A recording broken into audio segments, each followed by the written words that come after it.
Hello, good morning. Morning. My buntag. Fellow public information officers, no? Before I present my presentation, ako introduce akong maguling team. Ako si Lizel Lopez, Information Officer from the Department of Agriculture. Sa akong left, si Flor Rosco, our Public Relations Officer. Our Rice Action Officer, si Cecil Opada. Nasa likod? Ano na? And then our staff, si Sherlane. Baklay, rock staff. Kami mo gitahasan sa akong ahensya to spread the word NRAM. Kung saan mo ng NRAM? National Rice Awareness Month. Kaya sa amang tamag NRAM? Next month, November. The month of November is Rice Awareness Month. So naami karon diri sa iyong tubangan para mag-info campaign about unsa na rice, unsa pag kampanya on rice, how to be responsible. No? So National Rice Awareness Month 2018. Unsa man atong theme karon? Quality rice, quality life. Mo na ang theme for 2018 sa NRAM. Quality rice, quality life.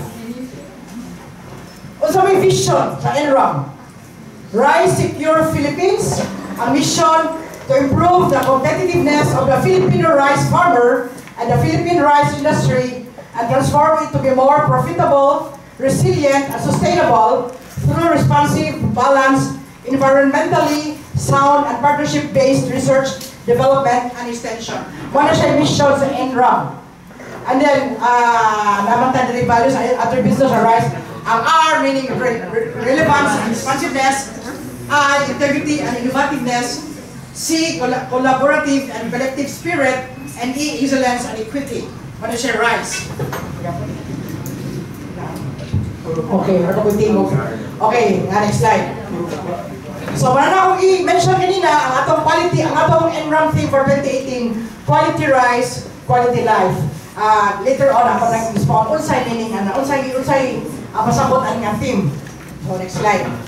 Okay, tara. Quality rice. Producing quality rice means adding value to their usual product. Mabutang valor. Sa unsay na andan, mabutang na valor. Para na-quality siya, makaproduce of quality. It will give them more income while ensuring the availability of quality rice for consumers. Farmers will only be able to produce quality rice if they become rice-responsible. Kung saan mo na rice-responsible, later on, ako nang expounding kung saan, how to be rice-responsible. Hindi na farmers, kita po mga konsumidor. We should be rice-responsible also. Why the theme? Ano mo na itong tema karong tumiga? Quality life in rice consumption means eating safe and nutritious rice with the right amount. Tama kusik-kusik. Kasikaran na pa na ito, mga unta, labi na lang unlimited rice sa mga inasal. Unlimited rice man, ato sa musik-musikan. Diba? So, ato nang ipon, pila ka lugas, di na nausik. Sa tubig-tubig, pala yung kuha na niya, mahimo. No? So, di na ito usik-musikan. It also means giving value to every grain that we eat. As we know how important rice is. Mana akong isulti kanina, usik-musikan lang na ito, it's unlimited. So, ato nang mag-info campaign about rice wastage also. Quality life is equated to the quality of food that we eat. Okay, why the thing? Anong tema mo na ito na? Mauna karon, it intends to bridge the relationship gap between producers and consumers to showcase the quality of the value of quality rice in advancing the life of rice farmers, consumers, and all others who depend on rice, and to result in behavioral change among Filipinos. O sa may focus atong things. Ang focus sa tema na to, it focuses on how farmers and consumers can work together to produce quality rice and achieve quality life. It is also a reminder that everyone has a role to play and our roles are interconnected with each other. Kita mga konsumidor na atay role. Kasi tagsang roles sa atong save sa rice, no? So later on, ako lang yung expound niyo atong role as konsumidor. Hence, what do we want to achieve? Unsa ba itong gusto ma-achieve ang atong tema? We want to strengthen the bond between rice farmers and consumers towards quality life.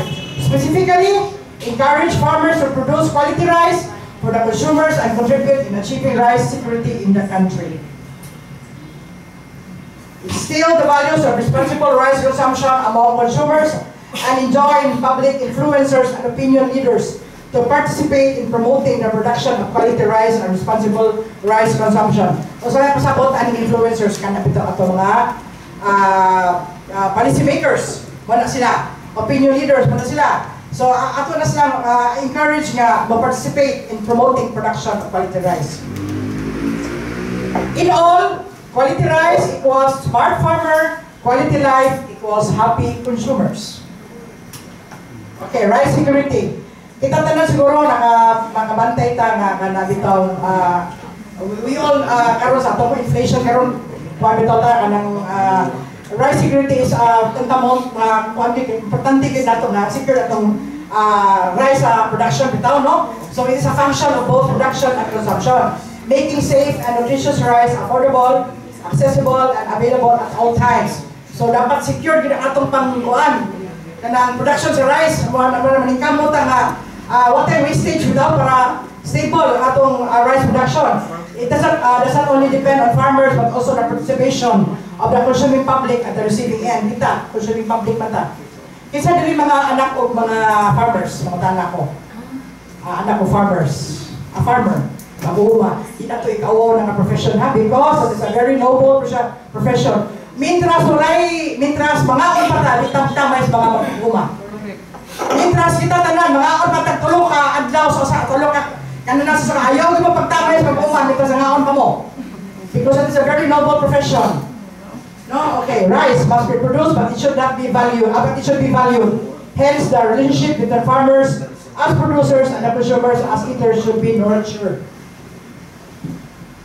How to achieve rice secure country? Kani, importante kayo ni kay nakatay atubang karon ng problema on inflation, no? So importante ni on production through the use of improved farming technologies, hybrid seeds, and effective soil rehabilitation and nutrient management to improve farmers' competitiveness. Also, may pasabot ang improve farming technologies. Sa agriculture, we are offer mga farming machinery sa association. No, grant me like mga rice thresher,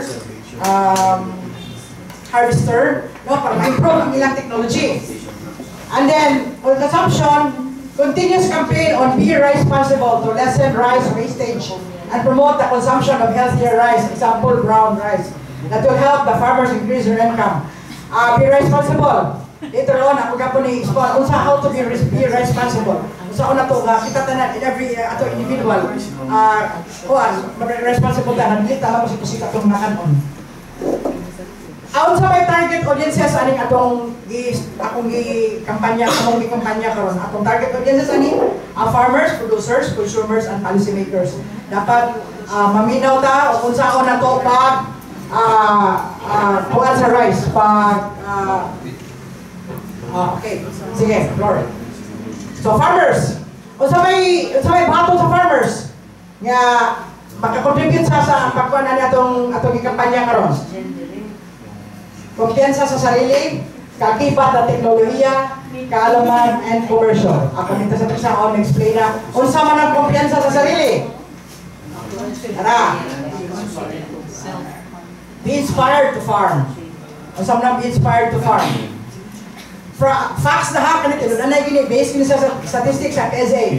From 2013 to 2015, the number of farmers decreased by an average of 0.53 to 1.93% according to PSA. Nga naman,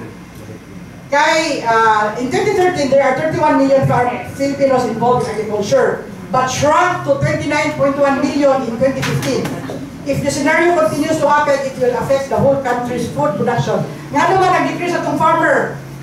Kay nawanan sila kumpiyansa kay gamay ra ang ilang una gamay ra og income ang farming. So uban nag-negosyo na lang o kanang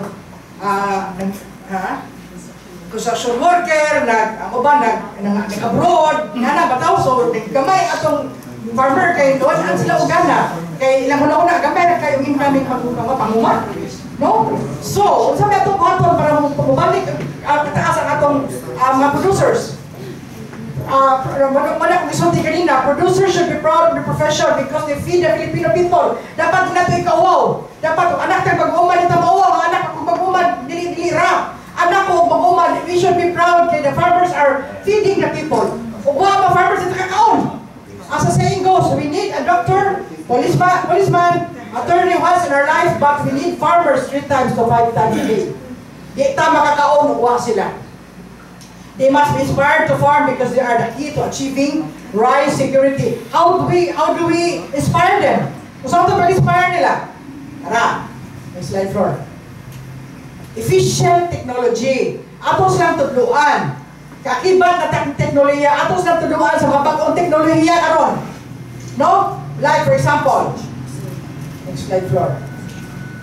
Ang ato mga farmers una, they tend to adopt old farming practices, ganitong kabaw, that they inherited from their ancestors. Farmers need to adopt new farming technologies due to climate change and other production-related problems. It is important to inform and encourage our farmers to use efficient technologies to increase their productivity, reduce production-related wastage, improve farmers' competitiveness, at the same time, providing quality rice for their money. Mota kong i-mention kanina, new farming technologies, ang mga opisina, ga-offer me o mga machinery sa association. No, kung namin association, pwede na mo mahimo project proposal, tama ba ko, Flor? No, sa pasensya, kaya kung di ko sito, anong process, ito, naman may programa kita na, si Ma'am Cecil siguro maka-expound on how to avail of these farm machineries. Kay kami sa RAFI, sa information campaign man ni, naagid may division na programa, nga assign usaon proseso mag-avail ang ato mga association o mga farming missionaries para ma-inspire pa itong farmer sa mapag-o teknolohiya, dili lang habaw lang, baka, gamiton, no? Okay, facts na siya fact na siya, tulunanay din na siya, lagi na base ko na sa mga statistics na to. Okay, next slide. Promote cost-reducing and yield-enhancing technologies such as use of high-quality seeds, the use of hybrid seeds, superior yields compared to home-saved seeds farm mechanization. So, opisina na mo, nag-offer me og hybrid seeds. Again, na atong Rice Action Officer, mahatag siya niyo information party ana on how to avail of use of high-quality hybrid seeds. Okay. Information, kaalaman. Mo na buhato sa atong mga farmers, no? Information, kaalaman. Information campaign. So, the number of extension workers, agri-technicians is not enough to the number of farmers who need their services. Atong Rice Action Officer, karon si Cecil Opada, usan siya sa atong agri-technician, pero dili ra igo nga siya nag-usa nga mohatag og kanang information sa atong mga farmers unsa nga mga bagong teknolohiya. Kuha ra gyud gihapon.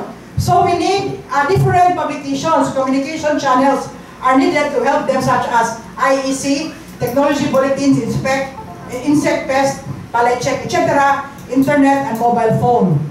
Kana mo na siya kanang atong tuluan atong mga farmer karon sa mga teknolohiya sa information campaign. Kay kung ato lang sa liga nato mga AEW, dili gid kay ko, pila may AEW o man retire na. So dili gid kay ko nga sa tanan sa liga. Pila ka population sa farmer ko siya mo mutudlo dili gid kay ko. So mo ni siya ang atong pamaagi, different publication, communication channel nga para maka-disseminate sa information. Engage in agri-entrepreneurship, komersyo, pangnegosyo, no? So, mo siya. In 2015, in fact, diyan po na ha, based na sa PSA.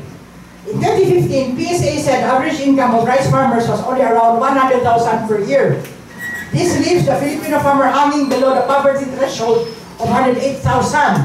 They need to be empowered to go beyond their usual practices to be competitive. Aside from reducing their farming costs and increasing their yield, they need to treat farming as a business enterprise. O saan man, sa among opisina na may agribusiness marketing, pwede mo doon dito, pwede mo ngayon idea, opinion, suggestion on how to market matching bitaw, how to improve sa kapatuan nyo pag business enterprise. So we also have, nasa may service i-offer among agribusiness and marketing division. So, sila, naitaw mong assign na, division assign na, magtudlo sa mga pamaagi, how to go into business, enterprise. Namin na. No? Okay. Processing of farm byproducts, adding value to rice, rice-based products, producing pigmented and unpolished rice. Unpolished rice, muna siya, atong brown rice. Tama ako? Okay, sige. So, next. Consumers, kinsa man mga consumers, kita, mga konsumidor, mga kumakaon. So, sa may atong role, aning atong i-kampanya karon sa role sa consumer. konting kanin muna, don't waste rice. Kumain ng brown rice, kaning ligtas at masustansya. Okay, unsa man konting kanin muna, don't waste rice. Unsa man siya? Okay, ra. Ato kung dimension ganina, kanang bitaw mag-attend tag party. Grabe ka puno atong plato. Mura bitaw kanang puro din ba ni human di mahurot. Mausik lang. Di ba? Kabante ko ano ako usab ako na sa una pero karon kanang kampanya na niyo kanang aning rice responsible. Mabante na ko sa plato, di ko puta yung man di ka kumakaon. Sayang gud. Sayang kayo. Atong kantin, order ka dog rice, yung man di mahurot. So that's why we're advocating for half rice. Karon nag-advocate na ng nanay mo ordinansa man tayo ordinansa sa Cebu. Now dili gali mo hatag half rice sa restaurant ay pa katawag din na. Kay ako ba mo order full rice hindi mo half rice so usik na malabay. Di ba malabay? So mo na siya. Kita konsumidor man ta dapat mabantay mo sa pagkaon. Kung dili ba umura na ikuto tumakaya ka o pud na dili ta ba usik. Kay mo man maka kuan mo nang sitwasyon karon stable kita kay muli karon nga usik ka sa rice. No, okay. Unsa man ni siya? Facts gapon ha, unsa man ni? In 2013, according to Food and Nutrition Research Institute, FNRI, an average Filipino wasted around 14 grams or 2 kutsara of rice a day. That is equivalent to 42% of the total rice imports for that year. And would have fed around 4.6 million Filipino. Kita mo ha, facts na ha, tinuon na. Based na sa statistics nga. Kanang, kung 2 ka kutsara ka mausik ni mo, equivalent to 42% of the total rice import, makapakaon ta na 4.6 million ka Pilipino. Sa tulo ka kutsara nga mausik ni mo rice. Kada i-base ka na sa among study. So to combat wastage, promote non-wastage rice for them to be mindful of the amount of rice they put in their plate and ensure that they get only what they can consume. That is self-explanatory, no? So, kung saan mo rin promote non-wastage rice, kani mo lang ginabuhat karon sa information. Promote non-wastage rice, be responsible. Mo na ginabuhat karon na kampanya mi nga dito mo kusik pagkaon, dito mo kusik sa bugas. So wala mo kampanya karon. Actually, first of a series of campaign kanina mo after that ato na ending gross secure na kampanya mi. Actually, for the information of everybody, last year among kampanya ang mga maestra public school. Kaya kusik na kusik og pagkaon ng mga bata, pupil. Ala bisan dili mahurot puno kay plato. Muna nang kampanya nito sa last year nga ang mga maestra, mga principal among kampanya nga na ni respect ato nga mga pupil dapat kanang tudloan unsa ibutang plato mo na kini huton. Dili gid kanang magpatakan lang putan ang labay ra usik ayo. So that's why among kampanya before last year ang mga maestra, mga principal karon ang mga information officers na doon. Kaya because kita tanan, information officer, maka-disseminate sa information dito sa ato mga kauban. Because mo natuta public information officer. Okay. Fact, be aware of the hardship and efforts of the farmers in producing rice. Pinuna ang farmer work, murag kabaw dito sa mga trabaho 247, kadaon nga mata na, antong gabi pag-produce na mara makakaunta. Niya, ato na musik-musikan. Encourage to value every grain of rice on your plates as a way of appreciating farmers' food. So kanang wala gina bigyan ng rice ato kuan ato i-value. Ato i-value karon man uto mo kita ng unto. Uto bras makuan, uto bras sa mga kurot, mura kita natin utos plato kay sayang kayo. Nagabot kita ng rice responsible. Okay. Consumer, eat brown rice. Kinsa may nakakaw brown rice, kinsa nakatilaw. That is very, very healthy. Kasi kung gusto mo panaod, pwede ka panaod na ng brown rice. Tinuod yun na. Amo yung ano sa, matanatas taga-rice processing, taga-pilar nila. Kasi isa-isa, pero naka, kung gisa mo, kaya dali na ka mabusog. Dali na ka mabusog, gabi daghang nutrients ang brown rice. Unpolished pa po siya. No? I-compare mo na mga simanduming, kanang ganador, ang kuan siya wala sa na-pro display na na-pro kanang unpolished siya kanang wa pa makuha kaya mga kuan ba no?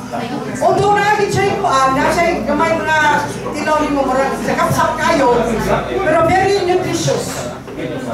I tell you, gusto mo magkamay, kao mo brown rice. I tell you, believe me, naotod mo. Pero,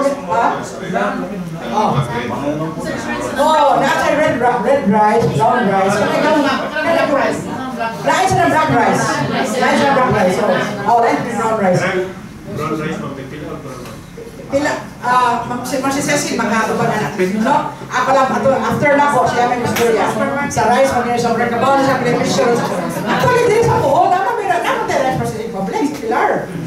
Actually, ito nagkuha sa ilang produkto. Ito nagkuha sa ibaligyan ito sa Cebu. Kailangan pa niya kayo pag last month, NRAM na maligyan ito brown rice.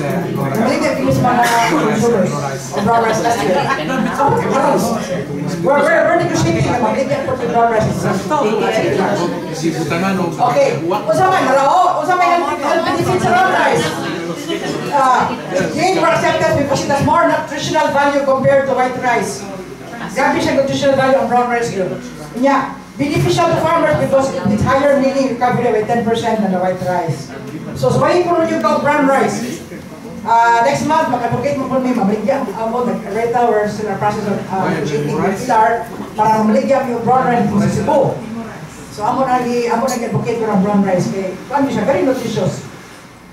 Yeah, okay, next slide. Kaning ligtas at masustansya. Value safe and nutritious rice. Kung saan nagsasabot, anak, to put value to safety and nutrition, local rice should be preferred. Tagilikin ang sariling atin. Ayaw na mga China gikan. No offense meant, no offense meant. Pero, tinagigikan dito ito mga farmers, sila gagawin. No, tagilikin ang sariling atin. Magkabaw kita din yung mga fake. This one is called the fear of fake rice or Filipino. Ano ang NFA? Thailand rice mo kaya? Ala sir, ito ba? Huwag ito kaya rin. Ito sir, ako lang, we're advocating tagilikin na sariling atin. So, locally produced. Huwag na magaling import of rice, di namin katubang anak. Wala na sir, ang atong national government na. O gano'n mo pa sa kita, we are really advocating magpuanta. That's why, mo ka ni sir nga, mo naman ikamot kita nga, ato mga farmers po ba kasi, makuha kita mo, ato sa manikamutan nga, ato ang advocate niya nga, kanalan, atong farmers po, para ma-increase ng income, mo ito ang isulti ng ginagay, pero hindi kita mag-import. Ato silang suportahan. Tagilikin ang sariling atin. Okay. Thank our farmer every day. Kada adlaw, pasalamat ka ng mga farmer. Hindi pa tumulin na, di tayo, kakaon. Diba? Yeah, they work 24 hours, 2/7. Adlaw, gamata na. Tuwa na sa init. Kita din rin, atas aircon na ito opisina. We are in our air-conditioned room, pero nasa init in town. Pero unsa man, halos di sila ma-recognize. Halos di na sila nag-appreciate. Kita, condition room ta, auto sa kailan aircon, pero na in town, galakaw. Ikan sa nabalay, padrong sa kuma. Tinihil pa. Niya, ipatungol din na, hindi kakaon. So man ako, thank a farmer every day. Policy makers, kasi mga policy makers, atong mga congressman, policy makers na sila. Atong council, kami sa opisina, being RAFC coordinator, policy maker sa atong council, pwede na sila mag-advocate. No? So, policy maker, tara. Kumilos ang pagkibahagi. So, unsa man kasabutin mo kumilos ang pagkibahagi? Yeah, use influence to create positive impact to the rice industry. Kaya mga influencer kayo sila. Ako ba sa influensya sa atong society, kaning mga artista. Last year, Lita Piola Pascual. Lita Piola Pascual to sa NRAM. Ano karang kinsa ko? Siya kaya po karoon na higapon. So, baka dako mo sa influence sa mga tao. Kung nasa isulti, maminaw yung tao nila ba? Government officials, policy makers, celebrities, and other key persons. Kita, government officials, government employees, pwede ani, are crucial in spreading the messages of the NRAM. Kita, we have a role, individual role ng Tagapaglingon, how to spread the messages of NRAM while taking part of action in their respective fields. They should encourage the use their influence in the media. Kita, public information officer, public sphere and policy arena to create behavioral and institutional ripples for advocacy. So kita, that's why karon information campaign sa mga public information officer kay influencer kita. No? Pwede ta mag-influence in the media. So muna ang gibuhat karon nga nanawag yung mga public information officer kanigin ra para maka-spread the word. among your kuan. Okay. So, kita, influencer ta. Aside sa consumer ta, influencer pa kita. Yeah. Next slide floor. How can you help? Unsa pagtabang niyo? Unsa pagtabang nato nga ma-spread ning celebrate ma-spread ning rice awareness and then celebrate the National Rice Awareness Month 2018. How can you help? Unsa pagtabang? Display a tarpaulin with a message. Money sa tarpaulin na, pwede niyo picturean. Soft copy. Gusto kayo ng soft copy ng mga USB, pwede ninyo ngayon. November is National Rice Awareness Month with the theme, Quality Rice, Quality Life. So pwede niyo put up in your respective offices, respective public areas para makita niyo siya na nag-awareness month every November. And then, next. Play NRAM teasers or events. So, napaka-NRAM teaser na bro? Kani. Pwede ninyo i-play sa NRAM during events kapag namoy flag ceremony, namoy activity, para karoon, i-play na ito daan before mag-start ang activity. Rice awareness na siya. Okay, ito paminaw. Marami. Teaser, okay. So, ano siya, sir? Namoy activity, namoy mga meetings, para namin, may forum, assembly, pwede nyo ipakita before mag-start yung activity. Ito, i-play ito kanina, pwede ito nyo i-play po. Okay. Muna, ito mga, so how can we help? No, saan na ito mga way, pagtabang sa rice awareness? Pag-ilain. Participate in the conduct of NRAM activities or create your own. Kami, every month, every NRAM, nag-give feeding program. At may mag-feeding sa mga bata, mga public school, mga bata. So, among i-feed naman is brown rice. So, feeding program every month. And then, aming fun run. And ito for mga activities sa NRAM. Zumba for si Ma'am Cecil mo expound na later on sa activities sa NRAM. But definitely next month, may feeding program. At kung participate may halap ka pamilya, mag-feeding, kana number 1 ang activity feeding program din. So, more or less we feed around 1,000 kids per school. 1,000 kids per school among i-feeding.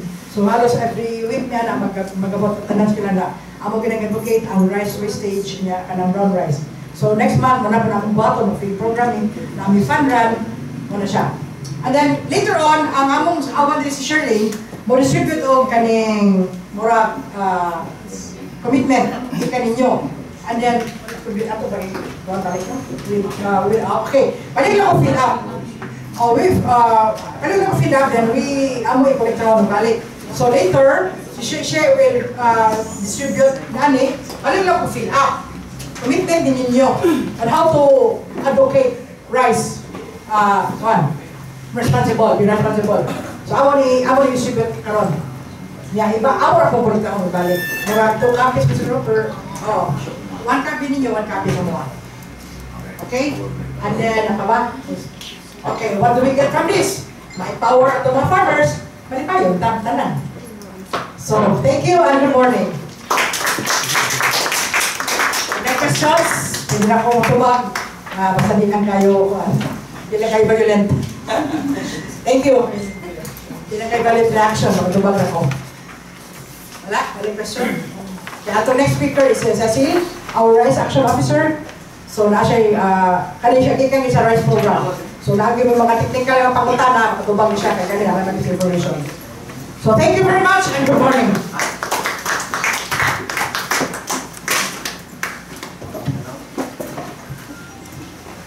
Good morning, everyone. Morning. Thank you, Ms. Lizelle. And in behalf sa ato ang Chief sa Field Operations Division, si Engineer Antonio Taboydo, na nakaroon sa Davao City for the Operations Management Team meeting with all the directors in 16 regions. So karon, ako ang ganihan, ingon si Ms. Lizelle, ako ang Rice Action Officer. So, siguro na siya balita na dumog, pero wala pa ko nadawatan nga special order. So, sa pagkakaroon, ako rin hapon ang Rice Program Report Officer sa Region 7. So, since wala akong boss, so ako sa ang muhatag ninyo sa mga informations about sa rice.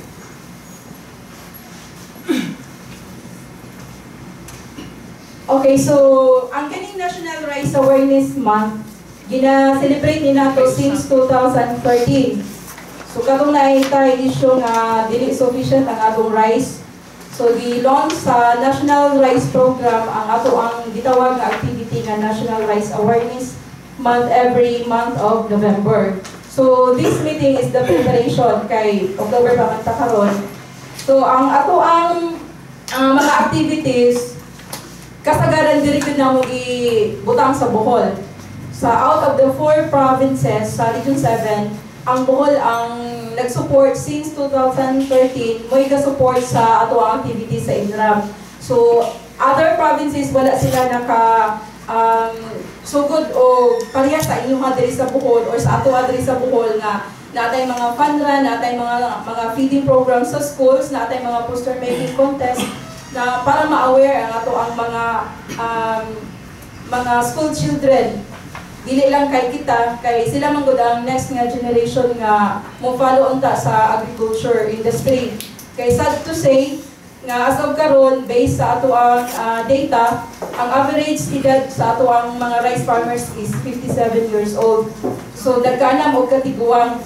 So giingon na po ni Ma'am Lisa ganiha based sa PSA data nga ang ato ang mga kabatanunan mga karon wala kayo sila na kahibawon sa ka-importante ang ato ang agriculture. Kay daghan man kayo ang kanang makadali nga mga courses. So kung ato pong mga batanon nga wala, mga out of school youth, wala pod sila sa agriculture or sa farming nga na-involve sa pagkakaroon. Ang ato mga kababayan nga mga out of school youth, nasa mga pamaid, nasa mga tindahan, and then ang ato mga kalalakihan pod na mga out of school youth, naapod sila sa maghabalabal driver, o unsa pa dili gud kayo dito sa umahan. Maragtagsa na lang mga batanon ron nga mahilig nga mukaw-kaw og yuta kay hugawan, no? Unya mo na karon ang atong gi-advocate nga ato yung ihatagan og importansya karon ang atong agriculture industry. Kay daghan na kayo mga problema karon nagatubang ta og dako nga problema sa rice shortage dili lang kay sa ato ang Bohol nga so far unta sa Region 7 ang Bohol permitting ta sufficient no malubra mata atong production.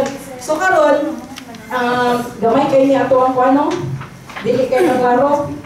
So, ato sa mong i-present una, ang 2017, so 17 nga data, based siya sa PSA. So, kung tanawan na to, ang atong Central Visayas na sa 29.43% sufficient sa atong rice. Gamay na kayo. Unya atong Bohol, ang kinadak-an na to o rice area, niya naamantay 93.25% sufficient. As of 2017 na siya. So kung atong una-unaon, ang atong production sa Bohol, sa rice, is not enough to feed our Boholano people. So, how much more nga ang sa Cebu? Ang sa Cebu, as of, balik sa taas, so mauli karon ang ato ang July 2018 PSA round nga data. So dili pa ni siya final kay kuan pa man ni siya para estimates kay kamulo pa man tang pang-harvest. Ako ban pa pud karon is napa sa crop stand pa. Wala pa na hinog, ako ban pud mapay pagtanom. So tungod sa ato ang irrigation water nga problema pod.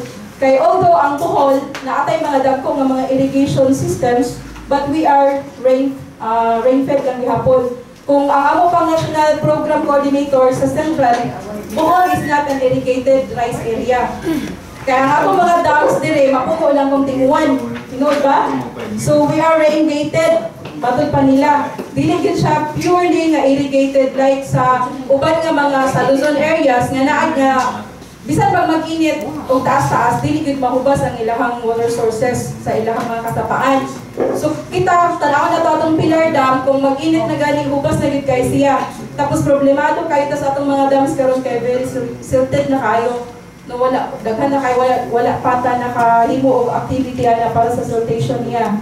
So kung mag-ulan siya, dali na siya moawas, pero kung mawala na pud ang ulan, dali na pud kay siya mahubas. So sayang kay ang tubig, dili siya makatigom ba og inana. So, ang Bohol is not suitable for big irrigation projects. Mao lang karon ang Department of Agriculture through sa rice program, ang pinapropose na to karon ka ng mga small scale irrigation projects nga mag-base lang ta sa water sources sa mga sapa na usually atong ginapang develop is mga small water impounding project and mga diversion dams, naputay small farm reservoir, ug naputay mga karon bago kanang mga solar powered irrigation system nga open source kanang bago nga gilaunch karon ni Secretary Piñol.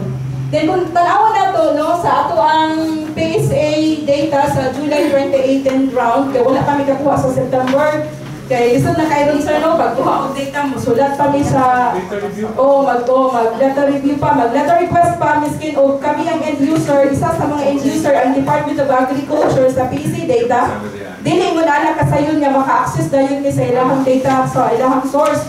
So ang among director mo suwat pa sa ilahang director po sa PSA para makapangayo og data. So mo na ulahin pagit kay ta ang nakakaroon nato sa DA nga data is July 2018 nga round. So kanina sa atong gamiton natay 2018 nga projected nga population based sa 2010 nga NSO nga census. Ang atong Central Visayas karon nga tuig moabot og 7,859,764 ka mga tao projected na based sa 2010 nga population census. So ang atong data po sa palay production sa 2018 July 2018 round naalang tayo 157,450 metric tons nga palay. Pero kada nga palay nga atong gidamgo nga ma-harvest ana atong July dili pa na siya tanan himong bugas. Kay daghan pa kay na siya mga ipang minus nato. Kung kada nga palay production atong himuong rice equivalent mahimo na siyang 84,952.15 metric tons. Kung atong isako at 50 kilograms per bags naalang tayo for 4,247,607 bags. Pero kani siya tayo po pa na floor. Sa katong ningunan ko nga dili na siya tanan ang ato ang mabugas because sige pa. Hello. Okay.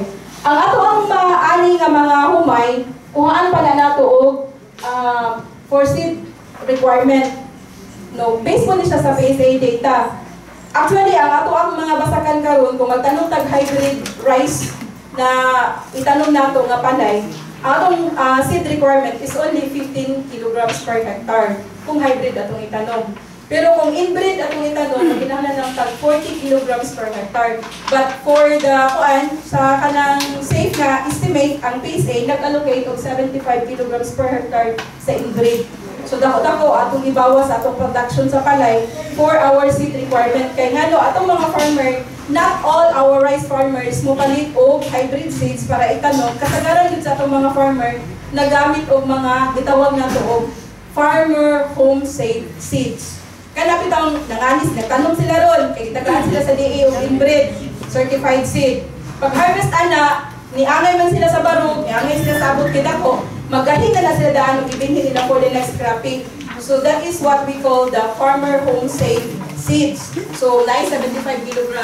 Tapos napay para sa feeds, napay wastage and the processing wastage. So mo na ato ang ipang minus kapag as pa floor. Ato pag na siyang computer sa ato ang computer pa na natin sige pa kayo. Wala na. Isang po oras. Okay. For our milled rice, naalang tayo 65.4% nga milling recovery.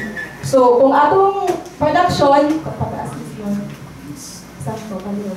Kung natay production nga 157,450 metric tons, atong to siya kuhaan sa seeds, sa feed, sa wastage, and atong i-multiply sa milling recovery nga 65.4%, mo attain lang taog 84,952 metric tons nga bugas. And then, ang food requirement nato, makuha na nato sa atong population, i-multiply nato sa atong per capita consumption. So, ako na lang gibay province ang ato ang pagkuha sa per capita base gapon sa PSA data. Kay kung i-average na to, masamo taog ka negative. So ato ang ikuha, kung tanaw na to ang atong per capita consumption, ang mas gusto mo kaon og bugas humay ang bulanon. Ang bulanon mo consume og 109.37 kilograms of rice in 1 year. Di kay sa explanation ana, sa una rice technician pa ko kauban ni Sir tulog. No, ang ato ang kanang mga kita mo mga nun, hilig ta maglungag o pakapinba daan sa umaabot nga bisita. Basig na bisita niya, wata kadalit nga bahaw. Di po mukhaon ng mais, di po mukhaon kayong saging o bulanghoy. Unlike sa mga Cebuano nga, hilig kayong mais, nakaon ka ng bulanghoy, mga lagot mo, mga bread. Sa ato mamita gyud sa bahaw. Unya dili lang nakatulog ang sa kadlaw. Kalima pa, na may timo-timo. Unya magpakapin pa yun at para sa atong giro. No? So mao na nga kung kwentahon na to, takpo kayo ang ato ang kuan per capita, pero dili ra daw kuno pitay likaw na ni. Apil ato silingan. Ato ang gahinalog-lungag. So mao na siya. Ang pinakagamay mo kaon isang Cebu. Of course, no, granted ka, ang mga Cebuano, daghan po silang mais. Gamay na po kayo sila rice area. Only 2,500 hectares ang area sa Cebu. Ilang population sila kinalaghanan? 4.9 million.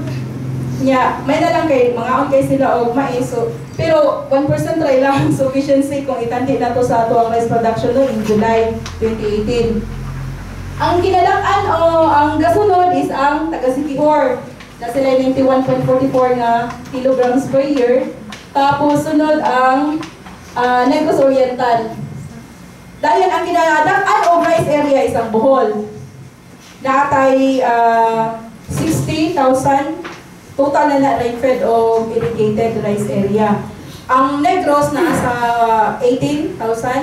Kunya ang Sikihor 500 hectares to 5 ang Cebu. So, naagit tayo nag-concentrate sa ato ang mga interventions sa rice industry sa Bohol. Pag-yung po session number 2, Ms. Floyd. Okay. So, as of for the year 2018, mao ni ang ato ang allocation for Bohol. So, naatay gipanghatag nga na-distribute na atong July, gitanom na ni karon noong July, gitanom nila August, September, October. Normally, ma-harvest ni karong katapusan sa October or first week sa November. So, mo-count na po sa atong production. Kani among ipanghatag na naatay 973 bags. 4.4 million na siya. Hybrid na po tayo inbreed. Kanang certified seeds, 27,843 bags for Bohol. And then, natin buffer stock. Kapag pag-allocate sa buffer stock, para hindi siya sa mga calamities if ever, no, na mga drought or kanang baha, bagyo. Ang pag-allocate na to, kung natin 60,000 na rice areas in Bohol, 5% of that, ato mag-allocate ta og buffer. Pero, kanya itong mga seeds na buffer, hindi po din nato basta-basta na ipanghatag para ipagaling kung bag-rice shortage ta. Kang iyang intention is for seeds. So, dili po ta makarilis sa ato, bisan pag may ngunta nga, nadaot ang basakan ni floor, nadaot iyang kumayan dito, kay giatake o armyworm. Mangayo siya og seeds kay para makatanong siya. Dili na mo siya marilis unless nga ang province or ang municipality mag-declare of state of calamity. Kay mao man na siya ang nasa guidelines sa National Program Implementation. And then atay fertilizer nga kuan siya kauban sa hybrid na 4,871 bags. Atong allocation is 4 bags per hectare na fertilizer. Pero atong mga farmer karon, ang uban kay dili na kayo gagamit og kanang inorganic or mixed ang ilahang rice farming technology. So mogamit sila organic o inorganic. So sometimes ang atong farmer dili na sila maka-consume og 6 bags na fertilizer per hectare kay nanay sa ulan na nila mga chicken dam, tapos na apoy mga rice straws or kanang mga vermicast nga iapil nila.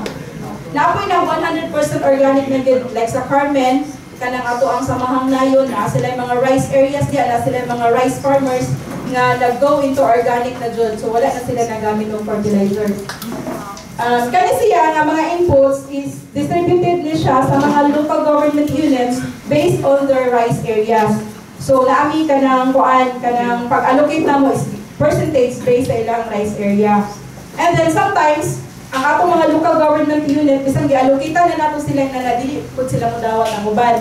So na po LGU nga dahil mga rice technician nga mga kuan kay apti kayo maghulat og naay seeds nga balibaran sa other technician. So sa unda yon like Duero, Hagna, kaning sa Pilar, kani mga rice technicians nga mga pugihan kayo ba mo implement og mga projects. So mo pud na ato ang kasagaran nga mga taga-daghan. And then aside aning ato ang seeds and fertilizers, naapod tay mga machineries. So mga naatay mga four-wheel drive tractor, floating tillers, rice transplanter, naatay combine harvester, rice reaper, mechanical thresher, drum seeder, and hand tractors. Naapod tayo sa irrigation na to, natay pisos or pump irrigation system for open source, kanang magbumpa lang ka. Sometimes na ay mga farmers na to, nga na sila kanang deep well bitaw nga magbumpa, pero daot na ilahang kanang pump, so pwede sila mo request, pero provided na sila rice area sa dool na mga 1 hectare. So pwede na mo sila tagaan o unit sa kanang pumping unit. And then, solar powered irrigation system, na sa pagkakaroon sa 2018, nag-first tao ka nag-implement ani sa Region 7, natay unong ka unit, 6 million each na siya. Nag-lisod ta aning implement sa pagkakaroon kay nalangan ta sa atong feasibility study, kay dili pa ang tataangayan ani nga mudawat na project because wa pa tay feasibility study. But ang national program na to is i-allocate na jud, i-try. So mag-try ta kung feasible siya. Kay since ang yuta sa Bohol, ang atong classification is under sa karst, no? Apugon siya. So, naay mga areas sa ato ang mga rice area na naatay source sa tubig, nindot, kusog siya sa pa, pero dili ta makakonstruct og small water impounding project or kaning dam bitaw basin, kubo naman na siya, earth dam. Tapos naatay watershed areas, na daghang na mga estuaries na musulod ang mga tubig, i-catch na to ang water, magamalintad sa dam, para na yung mga kanal padung sa basakan. Ang problema nato is ang water holding capacity sa atong soil. Because of the karst formation sa ato ang yuta sa Bohol. Na you remember sa Mayana sa una nga natipak ang buntod, ibalhin sa ubos. Because of the karst formation sa yuta sa Mayana, sa Hagna dapit. Naidaghang tubig sa ilalom, sige siya o kanang kahumong sa tubig, tapos since karst siya, no, bagagon siya, anak po, and then mugabok siya, na yun siya certain time nga mo sipak siya. So ang ato karon kung naatay source sa daghang source sa tubig, naatay basin din magpunto og tubig, makakala sa siya, mo percolate sa siya, matusa siya sa ilalom. So costly ang paghimuan na dili siya kay magamit sa farmer. So mangita taglay nga alternative nga dili siya mahal ang paghimo sa mga irrigation projects, but very useful to the farmers. So karon ang kaning nigawas ning solar powered irrigation system kay dili na magamit og mga diesel, solar lang ang gamiton, pero ang ipangita po nato is naana po siya basin daan. Open source siya nga murag naana siya kanang sweep na po daan or impounding ba, nanay tubig nga nakapundo din nga feasible siya nga i-pump na to through sa solar power nga kanang makina para nga maka-generate o tubig para sa atong basahan. So, later doon ka-sweep karon Carmen o Gintulman. And then diversion dams. So, ang pag-amin ani po, dili ra siya lisod. Ang atong LGUs, kung gusto na to nga mo-abil ta ni mga projects sa Department of Agriculture, maghimo na sila og letter of intent. Sign sa kung panalitan association, kay dili man ta mohatag sa individual farmers. So we are giving to Farmers Association, gawas aning sa pisos, kay individual ni siya. Pero dapat po, ang farmer nga mo mangayo ani, member siya sa usa ka asosasyon sa ilahang barangay. Dili siya kanang kuan, dili siya muri-muryo, wala siya address, wala siya giapila, dili siya active sa organization sa ilahang barangay or sa ilahang munisipyo. So maggama og letter of intent, permahan sa presidente sa association, ipa-endorse sa Municipal Agriculture Office, or kung gusto pa din ang mayor na mo endorse, much better na endorsement ang mayor, kay later on, mugama maging na sila og SB resolution, endorsement din ang mayor, ana. And then, kung ma-receive na namo sa amuang opisina ang inyong letter of intent, nga gusto mo mo-avail, aling nga certain nga project, amo mo replyan. Mo reply mo sa RICE program that we received your letter and magulat mo sa further na schedule for the validation. Kay miskin og nag-intent mo nga mo-avail mo nga project, but your area is not suitable ana nga project na inyong gipangayo, or else nagdaghan na kayo ang inyong mga silingan nga association na anay ingon ana nga project, Kay karon based sa mo ang kanang IT sa planning sa monitoring and evaluation division naanatay kanang geotagging sa ato ang tanan ng mga existing projects. So kung ato na siyang ibutang sa mapa, kung i-Google Map nato, makita nato dito kung naka-geotag ang ato ang mga interventions nga nahatag na sa farmers. Makita nato sa mapa nga nagsikit-sikit ra. So naaman na panalitan atong 4-wheel drive tractor sa taas. Sila to ang mga please floor. 4-wheel drive tractor na to nga tag 1 million ang ato ang pero nara sa mga 900 kapi na siya. 4-wheel drive tractor, dapat na siya 50 hectares nga kanang basakan nga iyahang madaro. So na siya capacity nga 150 hectares. Dabi kung kuadra, kung 60 hectares na yung basakan niya, duha na ka tractor ang naan niyo din ha, ayaw pa yung motion, pwede na mo. So mga mangita taglain na pwede sa inyong grupo na ma-avail ninyo. So, mo na ang uban, daghan mga farmers karon or mga group o kanang associations nga mogamit na bitaw sa 8888, no? Diretso na sila mo reklamo dito nga wala sila ka-receive og tabang sa gobyerno, wa sila kadawat og ingon ani. So based sa atong bag-o karon nga kuan kanang geotagging of our interventions pati mga feeds kinsa to naka-receive og seeds ato nang i-geotag. Dili na sila ka-deny nga walay natabang ang gobyerno sa inaha. Kay naa naman dito nakabutang ilang picture sa ato ang database. Unya maato na po maklaro og butang ang atong interventions ba nga dili lang kita mag-permit magbutang din dapita kay may man dayon gud ng mga tao mga farmers nato which is true na may man pod nga pagol-pagol galing gobyerno sa hay. Nagtapok madaghan dining barangaya, among barangay dito, wasa mo minadawat. Kay ang technician ng sponsor, magdepende mga si atong interventions. Kung atong mga rice technicians, they are not working their responsibilities, looy atong mga rice farmers. Ako niyagi kong rice technicians for 6 years, sa na. Sa una, kuan ko kayo, magpa-atubangan mo dayon ni Duero, Hagna, Ubay, Pilar. Magpa-atubangan din lingkod basta mag-meeting na. And then kung na-discuss din taga-region, hands up dayon mi wa pagay pinagpaibaw sa mukha sa among mayor. Later na mi magpabaw sa among mayor nga nain-ani nga project. Mo hands up na mi una para ma-reserve. Kay kapila ra may pagpa-cancel ug di mo suporta atong mayor. Inana ang among mga ginaiya sa una mo ng mga banhaan mi. Mo na amo pong mga LGU, among farmers, food. So naiuban na itong mga rice technicians, dili pag-unsa, magpaluyo o lingkod, kaya para dali na makauli. Unya, unay mga project, pag mag-meeting ang mga mayors, makabalo ang ubang mga mayors nga kaninga lungsod, daghang na dawat, magselos ang laing mga ang upang mayors, kaya wala man sila nadawat inana. So, basundon dahil ng Department of Agriculture, ang Bohol ABC, nganong was sila gitagaan, nganong ipaguran na ni LGU. But ang tinulaan ay during meeting, i-cascade ang project, i-present ang project, na-allocation based sa area, it's up to the rice technicians nga mudawat or dili. Kaya mayroon na sila, dili man supportive among mga mayors, or dahil man amo ang priority. So, open ang ato ang muratag merkado sa Department of Agriculture, muratag merkado nga nag-present sa different projects, different programs sa gobyerno. And it's up to our end user, our cliente, nga mga LGUs to avail.